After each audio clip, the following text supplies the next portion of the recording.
Hello students, I am श्रद्धा और हम आज डिस्कस करने वाले हैं क्लास 8 का chapter first crop production and management. इसका फर्स्ट पार्ट हम लोग डिस्कस कर चुके हैं। जिन भी स्टूडेंट्स ने ना देखा हो तो आई बटन पे क्लिक करके आप पार्ट फर्स्ट की वीडियो देख सकते हैं। आज हम उसके आगे का पार्ट यानी पार्ट 2 डिस्कस करने वाले हैं। तो स्टूडेंट्स, हमने पार्ट 1 में क्या क्या डिस्कस किया था? हमने जाना था कि क्रॉप प्रोडक्शन क्यों होता है, हम लोग क्रॉप प्रोडक्शन क्यों करते हैं, इसके मैनेजमेंट के बारे में जाना था कि क्रॉप को प्रोड्यूस करने के लिए फार्मर्स को क्या क्या तैयारियां करनी पड़ती हैं, क्या क्या मैनेजमेंट करने पड़ते हैं। मैंने सारे स्टेप्स लिखे थे ना। सॉइल प्रिपेयर करनी पड़ती है, सोइंग करना पड़ता है, irrigation, protecting from weeds, harvesting, फिर स्टोरेज, ये सब प्रोसेस मैंने सारे स्टेप लिखे थे ना। और इसमें कौन कौन से टूल्स यूज होते हैं उनका भी यूज़ मैंने लिखा था।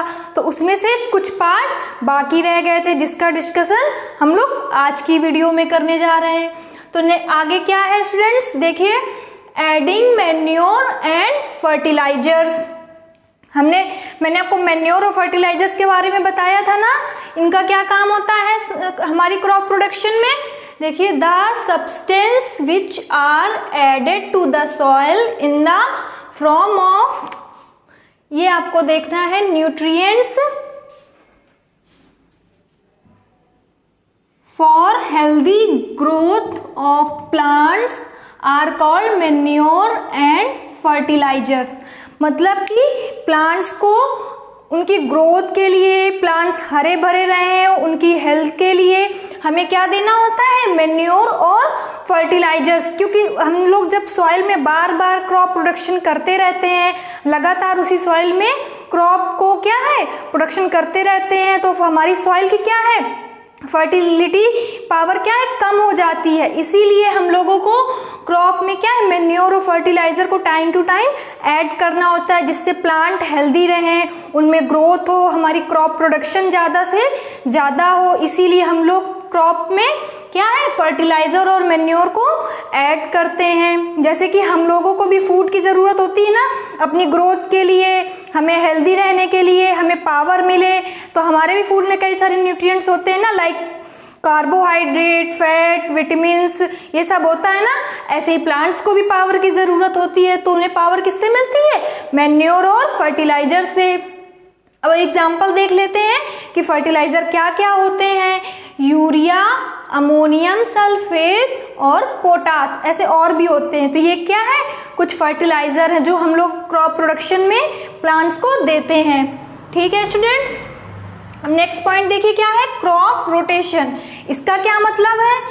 Another method of replacing the soil with nutrients is through crop rotation.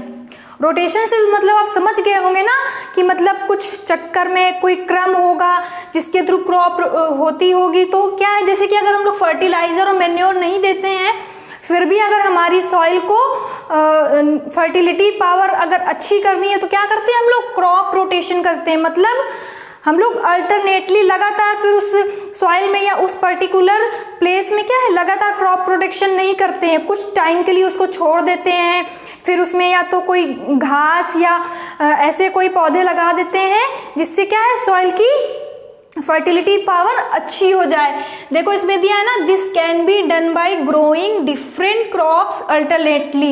मतलब अलग अलग तरह की क्रॉप्स अल्टरनेटली उगाते हैं। ऐसा नहीं कि जैसे कि वीट की क्रॉप कर रहे हैं तो लगातार हम वीट ही उगाए जा रहे हैं उस सॉइल पे, ऐसा नहीं करते हैं। डिफरेंट क्रॉप्स को उगाते हैं, कुछ टाइम के लिए सॉइल को ऐसे ही छोड़ देते हैं जिससे क्या है उसमें फिर से न्यूट्रिएंट्स आ सके। तो इसी प्रोसेस को हम लोग बोलते हैं क्रॉप रोटेशन। तो इतना आपको समझ आ गया होगा स्टूडेंट्स। अब हम लोगों ने देखो यहाँ फर्टिलाइजर और मैन्योर के बारे में पढ़ा था ना, तो उसी के बारे में हम लोग यहाँ पे क्या है डिफरेंट डिस्कस करेंगे कि फर्टिलाइजर में क्या है, मैन्योर का मतलब क्या है, इनमें ऐसे क्या डिफरेंसेस हैं, कौन सा ज़्यादा अच्छा है, इसके लिए ये डिफरेंसेस हम लोग देखेंगे। Fertilizer is a man made inorganic salt. Fertilizer क्या है? ये मैन मेड सॉल्ट है। इन्हें क्या इंडस्ट्रीज में बनाया जाता है, ये नेचुरल नहीं है, ये आर्टिफिशियल है। मैन मेड फर्टिलाइजर्स हैं जबकि मैन्योर क्या है, manure is natural substance obtain by the decomposition of cattle dung and plant residues. मतलब मैन्योर क्या है, ये नेचुरल है, इन्हें हम लोग खुद बना सकते हैं।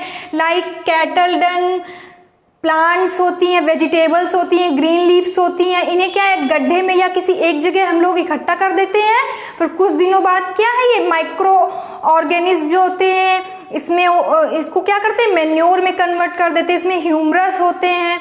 तो ये क्या है मैन्योर है, मतलब नेचुरल है, इसे क्या करते हैं हम लोग खुद बना सकते हैं। ठीक, तो ये मैन मेड है और ये क्या है नेचुरल है। ये इनऑर्गेनिक है और मैन्योर क्या है ऑर्गेनिक है। Fertilizers does not provide any humus to the soil because fertilizer क्या है इंडस्ट्रीज में बनाए जाते हैं, ये इनऑर्गेनिक है तो इनमें क्या है ह्यूमरस नहीं होता है। ठीक है, और ये सॉइल को ह्यूमरस नहीं देते हैं, बल्कि जबकि मैन्योर क्या है lot of humus to the soil, soil को बहुत सारे ह्यूमरस देते हैं क्योंकि नेचुरल होते हैं। इन्हें प्लांट्स, कैटल डंग, लीव्स, वेजिटेबल और भी जो ऑर्गेनिक चीज़ होती है उनको क्या है सड़ा कर हम लोग बनाते हैं ना, तो इसमें ह्यूमरस क्या है बहुत ज़्यादा होता है। नेक्स्ट क्या है, fertilizers are very rich in plant nutrients because fertilizer क्या है इनऑर्गेनिक कंपाउंड है, ये इंडस्ट्रीज में बनाए जाते हैं तो क्या होता है ये न्यूट्रिएंट्स में थोड़ा ज़्यादा रिच होते हैं और कभी कभी ये हमारी सॉइल के लिए नुकसान भी करते हैं क्योंकि ये बहुत ज़्यादा केमिकल से बने हुए होते हैं। तो जब ज़्यादा मात्रा में अगर हम लोग इनऑर्गेनिक फर्टिलाइजर मिला देते हैं तो कभी कभी हमारी क्रॉप को ये नुकसान भी कर जाता है। जबकि मैन्योर क्या है, manure is less rich in plant nutrients, ये लेस रिच होता है मतलब इसमें न्यूट्रिएंट्स उतनी मात्रा में नहीं होते हैं, लेकिन फिर भी क्या है मैन्योर हमारी क्रॉप प्रोडक्शन को कोई नुकसान नहीं पहुंचाता है। ठीक है, ये क्या है एक नेचुरल प्रोसेस है। मैन्योर से क्या होता है हमारी मिट्टी क्या है बहुत अच्छी हो जाती है, लूज हो जाती है, भुरभुरी हो जाती है और क्रॉप्स को भी इससे क्या है ग्रोथ में उनके डेवलपमेंट में हेल्प मिलती है। ठीक है, तो इतना आ गया स्टूडेंट्स आपको समझ में कि फर्टिलाइजर क्या होता है और मैन्योर क्या होता है। अब आपको कोई कंफ्यूजन नहीं हो रहा होगा कि फर्टिलाइजर मैन्योर दोनों क्या होते हैं, क्या क्या क्या इनमें क्वालिटीज होती हैं। ठीक है स्टूडेंट्स, तो अब हम लोग क्या करेंगे अपने नेक्स्ट पॉइंट को डिस्कस करेंगे। नेक्स्ट क्या है इरिगेशन, मतलब सिंचाई, मतलब पौधों को पानी की तो नीड होगी ना, हम लोग भी पानी पीते हैं, इसी तरह प्लांट्स को भी पानी चाहिए। The supply of water to crops at regular interval is called irrigation. मतलब क्या है टाइम टू टाइम, ऐसा नहीं है कि कभी भी पानी दे दिया, कुछ उसका प्रोसेस होता है, टाइम होता है तब हम लोग अपनी क्रॉप में क्या है वाटर देते हैं। Water is important for proper growth and development.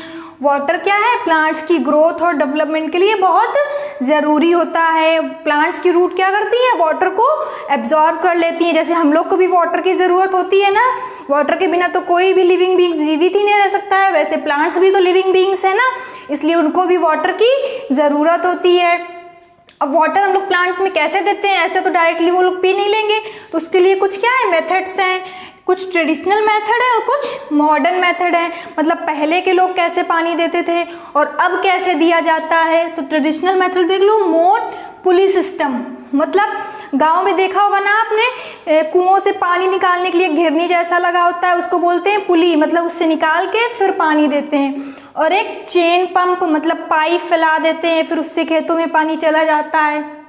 Modern method क्या है, स्प्रिंकलर सिस्टम, मतलब इसमें क्या छिड़काव करते हैं, एक पाइप होता है और उसमें क्या छेद छेद बने होते हैं तो उससे स्प्रिंकल करते हैं। और ये क्या है जो फ्लैट प्लेन्स नहीं होते हैं, मतलब जो फ्लैट नहीं होते हैं ऐसे प्लेन्स के लिए हम लोग स्प्रिंकलर सिस्टम का यूज करते हैं, क्योंकि स्प्रिंकलर से हर जगह पानी पहुंच जाएगा, इसलिए हम लोग जो फ्लैट नहीं होते हैं मतलब असमतल होते हैं उसके लिए स्प्रिंकलर सिस्टम का यूज करते हैं। और ड्रिप सिस्टम, ड्रिप से तो आप समझ ही गए हो, मतलब बूंद बूंद गिरता है, टप टप टप, है ना, तो ये क्या है ड्रिप सिस्टम है। तो इससे भी ये मॉडर्न सिस्टम है प्लांट्स में, ताकि हर जगह पानी क्या है पहुंच सके। तो आपको इरिगेशन समझ आ गया होगा, उसके मेथड्स भी आपने देख लिए कि ट्रेडिशनल मेथड क्या है और मॉडर्न मेथड क्या है। तो वाटर की इंपॉर्टेंस आपको समझ आ गई क्रॉप प्रोडक्शन में। अब नेक्स्ट है प्रोटेक्शन फ्रॉम वीड्स। वीड्स तो मैंने पार्ट 1 में भी आपको बताया था ना, वीड्स क्या होते हैं, बेकार के पौधे जो हमारे लिए किसी काम के नहीं होते हैं। ये अपने मन से क्या है, फील्ड्स में आ जाते हैं, उग जाते हैं अपने मन से, ये हमारी क्रॉप को नुकसान भी पहुंचाते हैं। तो इन्हीं को क्या बोलते हैं, weeds. The undesirable plant are called weeds. The removal of weeds is called weeding. इसको हिंदी में बोलते हैं निराई। गाँव में आपने वर्ड सुना होगा ना कि निराई करनी है, मतलब बेकार के जो प्लांट उगे होते हैं, ग्रास, छोटे छोटे से अनयूज प्लांट जो हमारी क्रॉप को खराब कर सकते हैं, नुकसान पहुंचा सकते हैं, उन्हें क्या बोलते हैं, वीड्स। और उनको निकालने के प्रोसेस को वीडिंग बोलते हैं। तो अब हमें अपनी क्रॉप को इन वीड्स से बचाना है ना, तो इसके लिए क्या करते हैं, कुछ वीडिसाइड्स होते हैं, मतलब कुछ दवाइयाँ होती है जिनको अगर हम क्रॉप में अपने खेत में छिड़काव कर देते हैं तो फिर ये खरपतवार, बेकार के प्लांट्स नहीं आते हैं।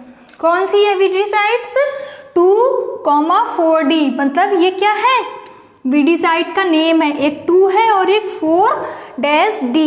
ठीक है, इसको नाम आप अच्छे से देख लेना, 2 and 4D, ये क्या है, वीडिसाइड्स है। इनको छिड़काव करने से फील्ड में हमारे बेकार के अनडिजायरेबल प्लांट नहीं आते हैं। फिर नेक्स्ट प्रोसेस क्या है, हमने इरिगेशन भी कर दिया, पानी भी दे दिया, तो अब क्या होगा, हार्वेस्टिंग होगी, मतलब फसल की कटाई। The cutting of crop after it mature is called harvesting. Mature का मतलब जब फसल पक जाती है, जब फसल पक जाएगी तभी तो हम लोग कटाई करेंगे ना। जब दाना तैयार हो गया, फसल पक गई, तब क्या करते हैं फार्मर्स, अपनी फसल की कटाई करते हैं। और इसके लिए एक टूल का यूज करते हैं जिसको बोलते हैं हार्वेस्टर। ठीक है स्टूडेंट, तो कौन सी मशीन का यूज करते हैं, हार्वेस्टर का, जो फार्मर्स की हेल्प करती है क्या करने में, कटाई करने में। अब नेक्स्ट प्रोसेस है, अब फसल कट भी गई तो अब इसको स्टोर करेंगे, क्योंकि हम सबको खाने के लिए पूरे साल के लिए फसल जो भी हमने प्रोड्यूस किया है, वीट या फिर राइस या फिर पल्सेस, उनको स्टोर भी तो करेंगे ना, एक दिन में तो खा नहीं लेंगे। तो उसका प्रोसेस क्या है, उसको कैसे स्टोर करेंगे, उसको देखो। स्टोरेज ऑफ प्रोड्यूस, मतलब जो भी फसल पकी है, जिसका भी हमने कटाई की है, जिसकी भी हार्वेस्टिंग की है, इज एन इम्पॉर्टेंट टास्क, मतलब इसको स्टोर करना एक बहुत महत्वपूर्ण टास्क है। इफ द हार्वेस्टेड ग्रेन्स, जो भी हार्वेस्टेड ग्रेन्स हैं, are to be kept for long time, क्योंकि उनको हमें लॉन्ग टाइम के लिए रखना है, तो they should be safe from, उनको कैसे सेफ रखना है, मॉइस्चर, मतलब उसमें पानी बिल्कुल भी नहीं पहुंचने देना है, उसको मॉइस्चर से दूर रखना है, उसमें इंसेक्ट ना हो पाए, क्योंकि इंसेक्ट अगर हो गए तो फिर तो हमारा पूरा ग्रेन्स क्या है, बेकार हो जाएगा, हम तो उसे यूज ही नहीं कर पाएंगे अपने खाने में। और रैट से भी बचा के रखना है, क्योंकि ये भी पूरा ग्रेन्स को बेकार कर देंगे। एंड माइक्रो ऑर्गेनिज्म, छोटे छोटे जो कीड़े हो जाते हैं, तो क्या करना है, हमें अपने ग्रेन्स को, जो भी क्रॉप है, उसको स्टोर करना है। और ये स्टोर करने से पहले हमें ये इन सब बातों को क्या है, ध्यान में रखना है कि उसमें मॉइस्चर ना पहुंच पाए, इंसेक्ट ना हो पाए, रैट्स ना पहुंच पाए, उसमें माइक्रो ऑर्गेनिज्म ना पहुंच पाए। इसके लिए क्या करते हैं, कुछ लोग नीम की पत्तियां भी रख देते हैं, सूखी नीम, उससे क्या है, उसमें कीड़े नहीं हो पाते हैं। ठीक है स्टूडेंट्स, तो आपको समझ आ गया स्टोरेज क्या करते हैं। तो हमने अपने इस चैप्टर फर्स्ट में पूरा क्रॉप प्रोडक्शन और उसके मैनेजमेंट के बारे में सीखा कि फार्मर्स क्या क्या प्रोसेस करते हैं, कितनी तैयारियां करते हैं और कितनी मेहनत लगती है उनको। तो आपको ये सारे प्रोसेस समझ आ गए होंगे स्टूडेंट्स। तो हमारा चैप्टर फर्स्ट यहीं पे फिनिश होता है स्टूडेंट्स, और हम लोग क्या करते हैं, नेक्स्ट क्लास में नेक्स्ट चैप्टर के साथ मिलेंगे। ठीक है स्टूडेंट्स, और हमारे नर्चर पॉइंट चैनल को सब्सक्राइब जरूर करिएगा, कमेंट जरूर से जरूर करिएगा।